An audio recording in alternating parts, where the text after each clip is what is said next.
Good morning, students. Today we will begin with the chapter A Ship on Fire at Sea.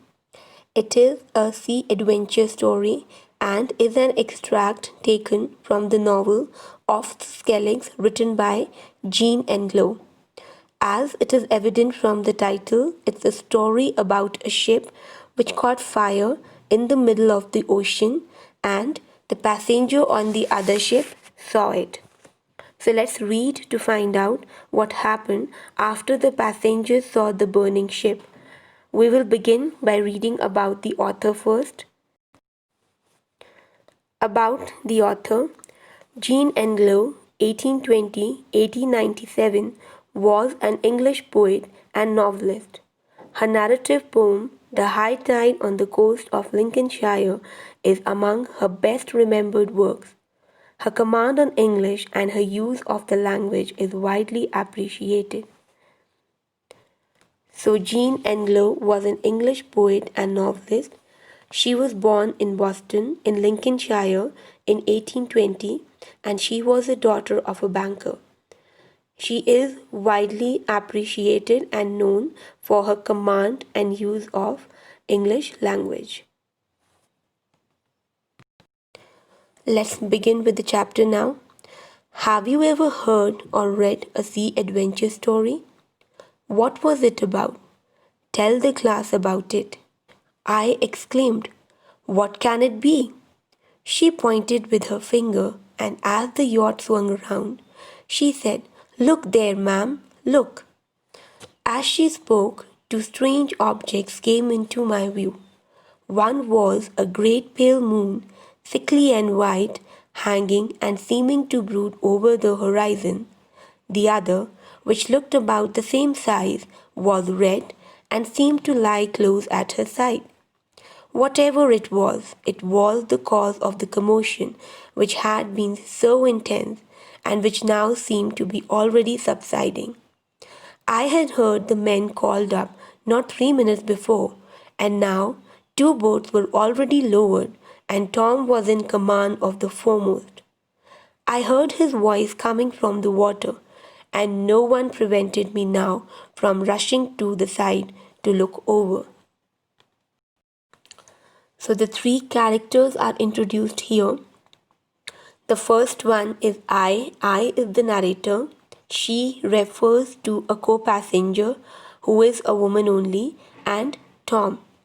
Now all of them they are sailing in a yacht. What is a yacht? Yacht is a medium-sized sailing boat. So when the yacht swung round means when the yacht swung around is a phrase.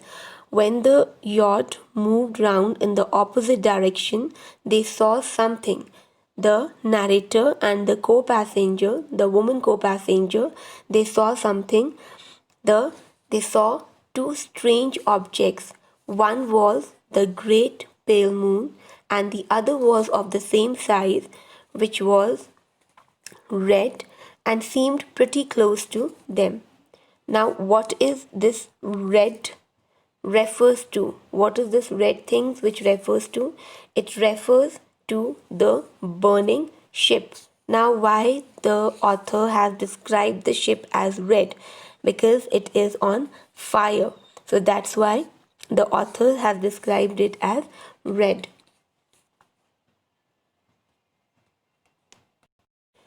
Now here the author has described the moon as pale and sickly. Why has the author described it so?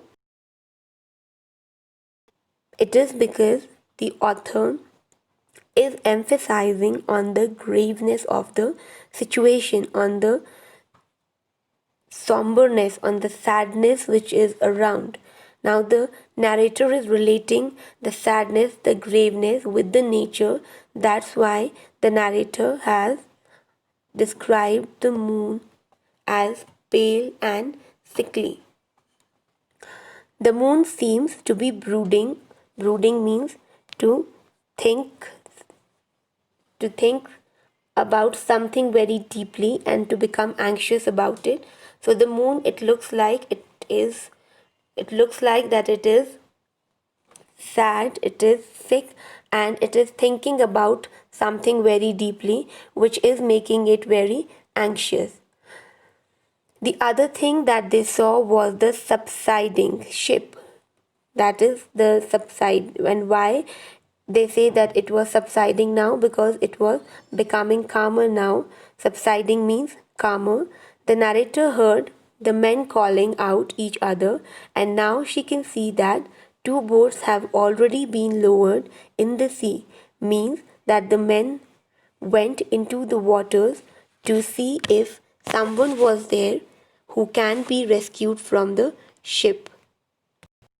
The narrator heard Tom's voice and saw that he was in the foremost in the first place and was in command. She now rushed to the side of the yacht to have a closer look on that red thing which is the burning ship. Let's read further now. Oh, that sight! Can I ever forget it? The fire was spurting from every crevice of the black hull. Her great mainmast was gone. The mizzenmast lay with several great white sails surging about in the water, and she was dragging it along with her. The foremast only stood, and its rigging and sails had not yet caught. The narrator can't forget that sight. It was horrendous, it was horrible, and she saw that the fire was spurting. Spurting means bursting out from every crack, every crevice. Crevice is the narrow crack of the black hull. Now, black hull here refers to the big ship. Hull means body. So black hull refers to the body of the ship. Now the narrator is describing the state of the ship, that in what state the ship is right now. She's saying that the fire was bursting from everywhere, even from the narrow crack of the ship. And the mizzenmast here is this. Mizzenmast is the mast, as you can see in this picture here. As you can see in the picture here, these these things, the poles here, they are mast. They are called mast.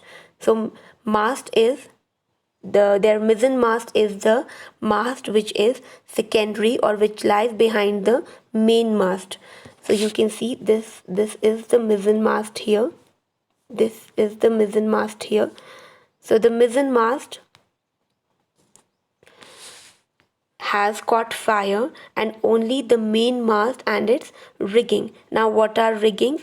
Riggings are the system of, as you can see in the picture here, the ropes, the threads which have been used to tie the sails with the mast, and it's a system. Rigging is a system of ropes and chains which are used to tie the sails to the mast. So only the rigging and the sails have not, the main mast, the rigging and the sails, they have not caught fire, and rest of the ship was in fire.